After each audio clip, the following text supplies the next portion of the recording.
Hello everyone, so welcome back to the another video जिसमें आज हम बात करने वाले हैं एनवायरमेंट, इकोलॉजी एंड बायोडायवर्सिटी के एमसीक्यू सीरीज का लास्ट पार्ट। ये हमारा पार्ट नंबर 5 है। अभी तक हम 4 पार्ट कवर अप कर चुके हैं।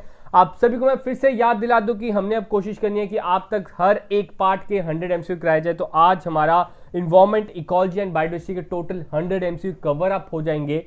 और जैसे कि आप सभी को पता है, लास्ट पार्ट में हमने बात की थी a trick to learn the national park in India. Hope so आप सभी ने वो लेक्चर देखा होगा। अगर अभी भी आपने वो लेक्चर नहीं देखा, ऊपर आपको आई बटन में प्रोवाइडेड है, आप उधर से देख सकते हैं। तो चलो बिना टाइम वेस्ट करते आगे बढ़ते हैं। अभी तक हमने एटीएमसी कवर अप कर चुके हैं। आज मैं आपको इसकी पीडीएफ भी टेलीग्राम पे प्रोवाइड कर दूंगा।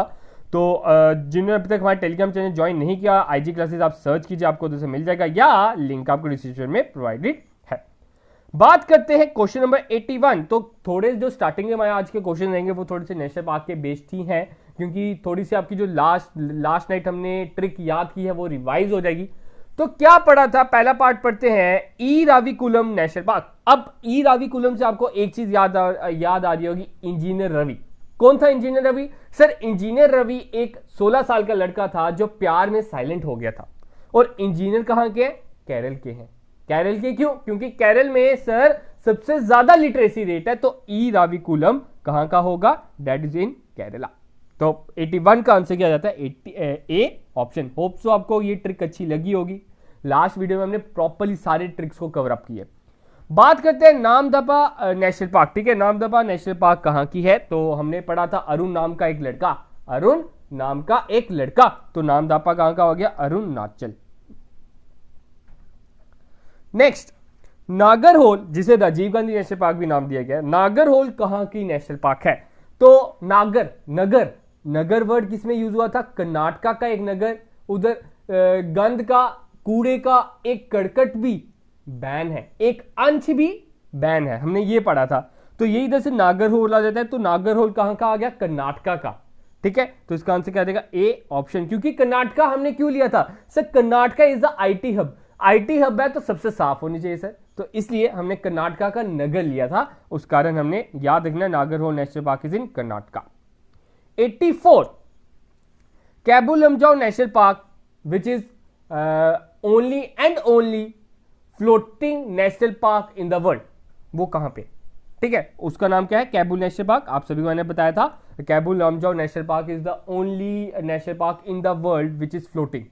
और कहां पे ये? That is in Manipur. तो 84 का भी आंसर क्या देगा? A option, Manipur, Loktak lake के ऊपर। ठीक है, होप सो क्लियर होगा। अब आगे बात करते हैं, इकोलॉजी पे डिपेंड आता है आपका। तो क्या कह रहा है 85 question number? Dash is defined as an ecological state of a species being unique to a specific geographical location. ठीक है, उससे क्या बोलते हैं? क्या है वो? दैट इकोलॉजिकल स्टेट स्पीशीज की, कि हाँ वो आपको उस उधर की ही यूनिकनेस में मिलेगी, उधर स्पेसिफिक जियोग्राफिकल लोकेशन मिलेगी। फॉर एग्जांपल, एक कोई एनिमल है जो आपको सिर्फ और सिर्फ जेएंडके में ही मिलेगा, एक कोई एनिमल है जो सिर्फ और सिर्फ आपको असम में ही मिलेगा। ठीक है, तो जो असम में ही मिलेगा उसको हम क्या बोलेंगे? That he is the endemic species of Assam. तो इसका आंसर क्या देगा? Endemic. 86, correct descending order of relative contribution of various greenhouse gases to total global warming।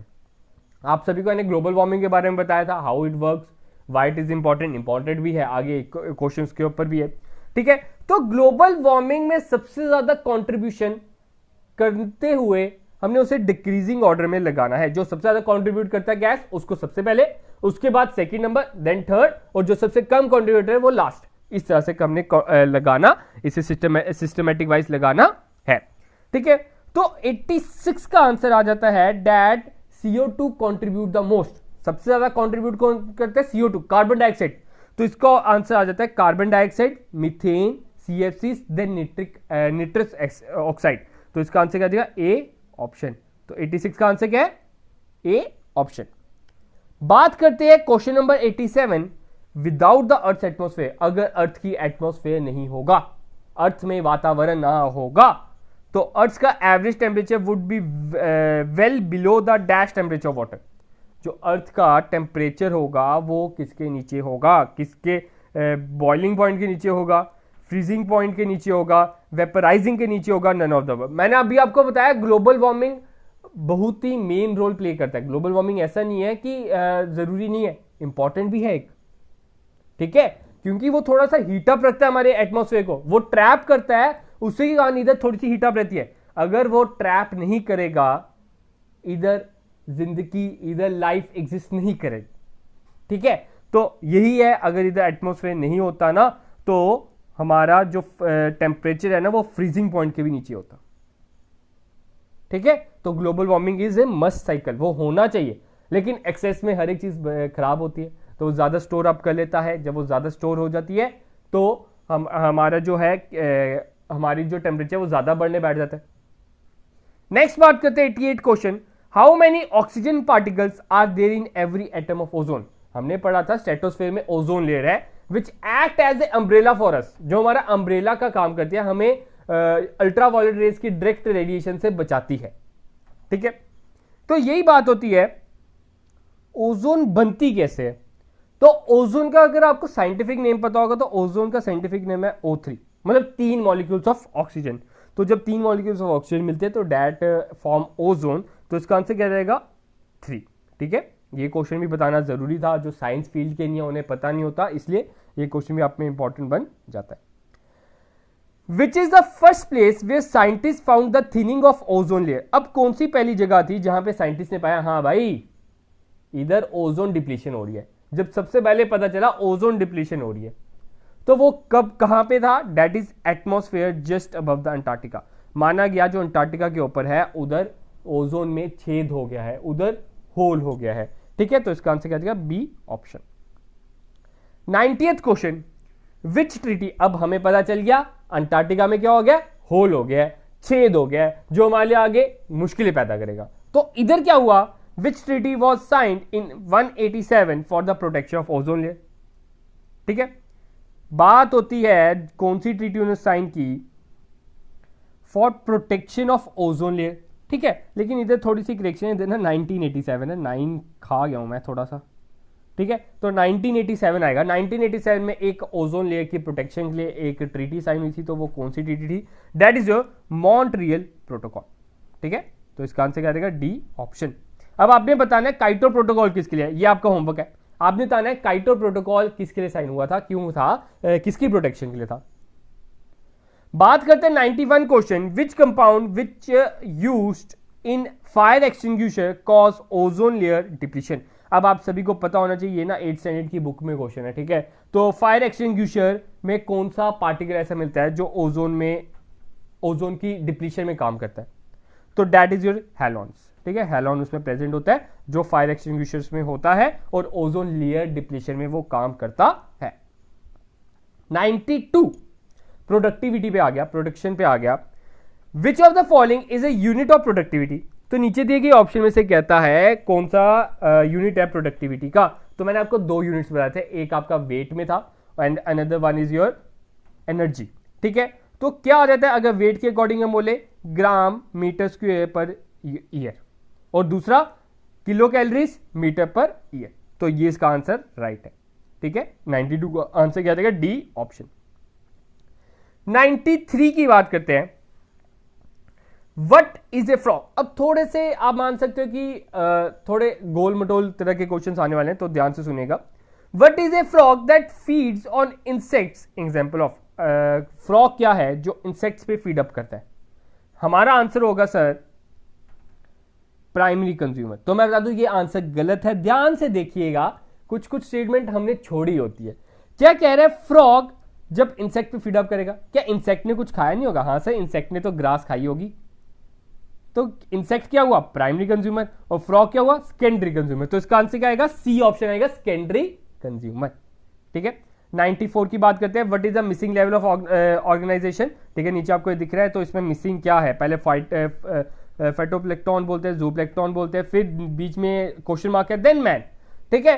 तो होता क्या है, पहले फाइटोप्लैंक्टन को खाने वाला जो कंज्यूम करना है ज़ूप्लैंक्टन, ज़ूप्लैंक्टन को कंज्यूम करने वाला हमारे आते हैं फिशेज, फिशेज के बाद आपको मिल जाएगा मैन। तो इसका आंसर क्या रहेगा, 94 का आंसर बी ऑप्शन आ जाएगा। एक्वेटिक आपका जो फूड चेन है इस तरह से ही चलता है, तो फिशेज को खाने वाला मैन।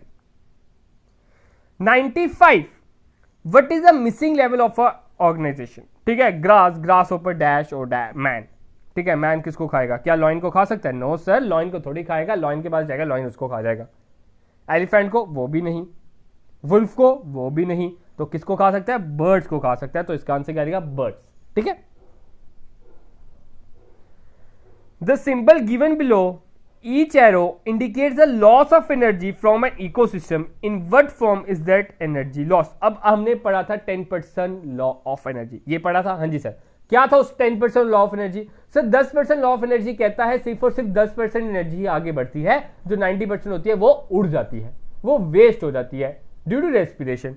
तो क्या इसका रीजन आ जाता है? अब ये जो लॉस हो रही है, क्या रीजन है इसका? एनर्जी लॉस का क्या रीजन है? तो 96 का आंसर आपका आ जाता है, दैट इज हीट। रेस्पिरेशन पढ़ा भी हमने, तो हीट ही आ जाएगा इसका आंसर।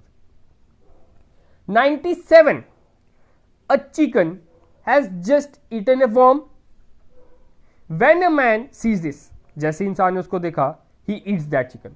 इंसान बड़ा पापी है, उसने चिकन को देखा, खा बैठा। To which trophic level does the man belong? मतलब कि पहले क्या हुआ, एक वर्म था। हाँ जी सर, वर्म को ना चिकन ने देखा तो चिकन खा गया। चिकन को देखने वाला इंसान था, इंसान खा गया। ठीक है, इंसान खा गया। तो कौन से ट्रॉपिक लेवल को मैन कंट्रीब्यूट करता है? कौन से ट्रॉपिक लेवल को? ये हमारा आ गया प्राइमरी कंज्यूमर, ये हमारा आ गया सेकेंडरी कंज्यूमर, और ये हमारा आ गया टर्शरी कंज्यूमर। ठीक है, तो ये हमारा वर्म तो प्राइमरी कंज्यूमर है, क्योंकि इसने भी तो कुछ खाया होगा। तो मैन इज यार टर्शरी कंज्यूमर। तो 97 का आंसर क्या रहेगा? D option. 98 which one of the following represents a pyramid of number? हमने 3 तरह के पिरामिड पढ़े हैं, पिरामिड ऑफ बायोमास, आपका pyramid of number, pyramid of energy. ठीक है, कहता है नीचे 4 ऑप्शन है, इसमें से पिरामिड ऑफ नंबर आपको कौन सा लग रहा है? अब आप सभी को पता होना चाहिए, मैंने आपको बताया था पिरामिड ऑफ नंबर जो है ना, it can be your inverted as well as upright. ठीक है, इन्वर्टेड किस केस में? मैक्सिमम में तो अपराइट होता है। इन्वर्टेड किस केस में हो जाएगा? इन्वर्टेड आपका हो जाएगा in case of parasites. Parasites के केस में जैसे जैसे आप ऊपर बढ़ते हो, उतने उतने जो जैसे जैसे ट्रॉपिक लेवल ऊपर बढ़ता है, उतने उनका लेवल्स बढ़ते रहता है, उनके नंबर्स बढ़ते रहते हैं। ठीक है, तो इसका आंसर क्या देगा? बोथ ए एंड बी, मतलब A and B, D option इसमें आ जाएगा। 99 what does the following pyramid represents? ये आपको पिरामिड दिख रहा है साइड पे, तो ये क्या रिप्रेजेंट कर रहा है? ठीक है, बोलता an upright pyramid of age structure of an oceans ecosystem. Age structure तो नहीं हो सकता। एन इन्वर्टेड पिरामिड, इन्वर्टेड तो है ही नहीं ये, of biomass of N ocean ecosystem, ये भी नहीं हो सकता। इन्वर्टेड पिरामिड ये भी नहीं है। फिर बात होती है upright pyramid of number of grassland ecosystem. आप इधर पढ़ सकते हो, पहले प्लांट है, गोट है, वुल्फ है, लॉयन है, और आपका देख सकते हो ये पिरामिड ऑफ नंबर है। जैसे जैसे आप ऊपर बढ़ोगे आपका नंबर घटता रहेगा। तो ये आपका क्या आ गया? ग्रासलैंड इकोसिस्टम का पिरामिड ऑफ नंबर है। अपराइट सिस्टम है ना ये, इसलिए इसका आंसर 99 का क्या आ जाएगा? D option. तो अब आगे बढ़ते हैं, क्वेश्चन नंबर 100 की बात करते हैं। विच community develops in between the Poynting and climax community? हमने ये पढ़ा था, आपको एक बार दिखा दे। इकोलॉजिकल सक्सेशन पढ़ा था ये हमें, आप सभी को याद होगा। सबसे पहली कम्युनिटी पाइनर स्टेज, फिर लास्ट में क्लाइमेक्स। तो इनके जो बीच वाली स्टेज है दैट इज जस्ट ट्रांसिशनल, हमने ये पढ़ा था। तो इधर ही आपकी आ जाती है, इधर आगे बढ़ते हैं, देखते हैं ऑप्शन है ये कि नहीं।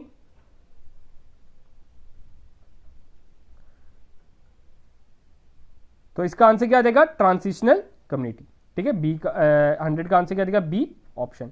तो यही थे आज के हमारे 100 एमसीक्यू। इधर कंप्लीट होते मैं आपको बता दूं, ये मैं आपको पीडीएफ अब टेलीग्राम पे प्रोवाइड कर दूंगा। बड़ी देर से बच्चों की डिमांड थी, लेकिन मैंने आपको पहले ही बताया था कि लास्ट में एक मैं कंप्लीट कंपाइल्ड वे में आपको प्रोवाइड करूंगा। आपको बार बार डाउनलोड करने की कोई जरूरत नहीं है, इधर आपको आंसर्स भी हाईलाइटेड वे में मिल जाएंगे। ठीक है, तो इसको आप प्रिंट आउट होकर निकलवाना चाहते तो निकलवा सकते हो। हमारे टेलीग्राम चैनल आप ज्वाइन कर लीजिए, नीचे लिंक आपको डिस्क्रिप्शन में प्रोवाइडेड है। और अपने दोस्तों के साथ शेयर करना ना भूलिएगा, लाइक करना ना भूलिएगा, सब्सक्राइब करना ना भूलिएगा। तो आज के लिए इतना ही, तो मिलते हैं कल अपने लेक्चर के साथ।